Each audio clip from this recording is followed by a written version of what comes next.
महादेवी, बूंद जब किसी मेघ की गोद से निकलती है तो उसके मन में असंख्य आशंकाएं होती हैं। सोचती है कि उसका अंत क्या होगा। क्या वो किसी मरुस्थल की सुलगती रेत पर गिरेगी और सूख जाएगी, या किसी सुलगते अंगारे पर गिरेगी और भस्म हो जाएगी, या फिर किसी कांटे पर गिरेगी और उसका शरीर छलनी हो जाएगा। क्या होगा उसका अंत? परंतु जब वो किसी सीप के मुख में गिरती है और मोती बन जाती है, तब उसे यह ज्ञान होता है कि उसकी यात्रा शुभ थी। परिवार मानव समाज की सबसे छोटी परंतु सबसे महत्वपूर्ण इकाई है।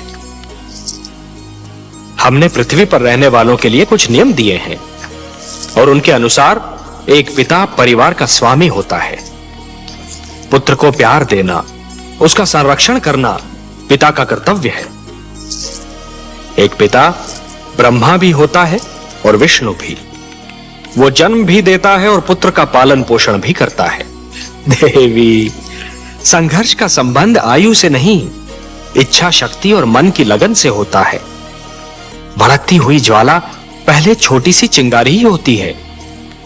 माना कि ध्रुव सर्वस्व त्याग कर मेरा दर्शनाभिलाषी है देवी, परंतु जो मेरे साधारण भक्त हैं, उनका भी तो मुझ पर अधिकार है।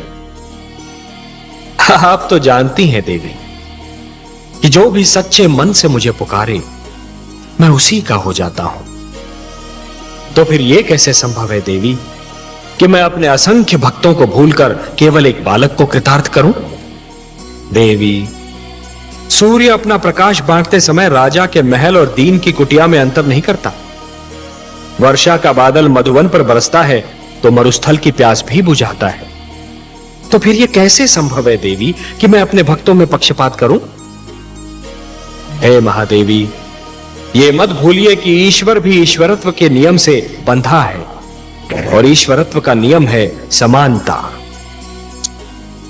मेरी दृष्टि में समस्त मानव जाति समान है।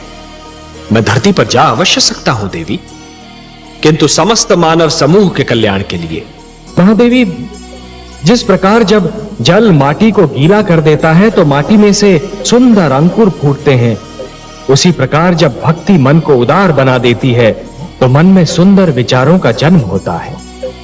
जिस प्रकार वर्षा फूल पर जमी हुई धूल को धोकर फूल को स्वच्छ और निर्मल बना देती है, उसी प्रकार जब श्रद्धा मन को छूती है तो मन को पवित्र और उज्जवल बना देती है। यदि ऐसी स्थिति बन जाए कि दो परस्पर विरोधी गुटों की लड़ाई में दोनों ही पक्षों के केवल निर्दोष और असहाय तत्व ही अत्याचार और आतंक के लक्ष्य बन जाएं, तो हर उदार मन तड़प उठता है। जिस प्रकार दीपक जिस अंधकार को मिटाता है, वो अंधकार उसी के नीचे जा छुपता है, उसी प्रकार कभी कभी सत्य को असत्य के नीचे और पुण्य को पाप के नीचे ही शरण मिलती है। एक पापी सत्य को संसार से मिटाने की धुन में यह भूल जाता है कि सत्य तो वहां भी पल सकता है जहां कभी उसने सोचा ही न था। जिस प्रकार चरित्र की हानि धन की हानि से अधिक बड़ी दुर्घटना होती है, उसी प्रकार देवत्व का अपमान देवताओं के अपमान से अधिक बड़ी दुर्घटना है।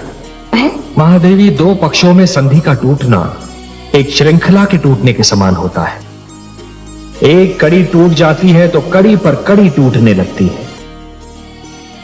महादेवी, मोती जिस डोर में पिरोए हुए होते हैं, यदि वो डोर ही टूट जाए तो सारे के सारे मोती भूमि पर बिखर जाते हैं, और इन बिखरे हुए मोतियों को दोबारा समेटना और फिर से उसी डोर में पिरोना यह सरल कार्य नहीं होता। महादेवी, जानती हूँ कमल नयन, बची बसाई नगरी को उजाड़ना सरल कार्य होता है, उसी नगरी को फिर से बसाना बहुत कठिन होता है।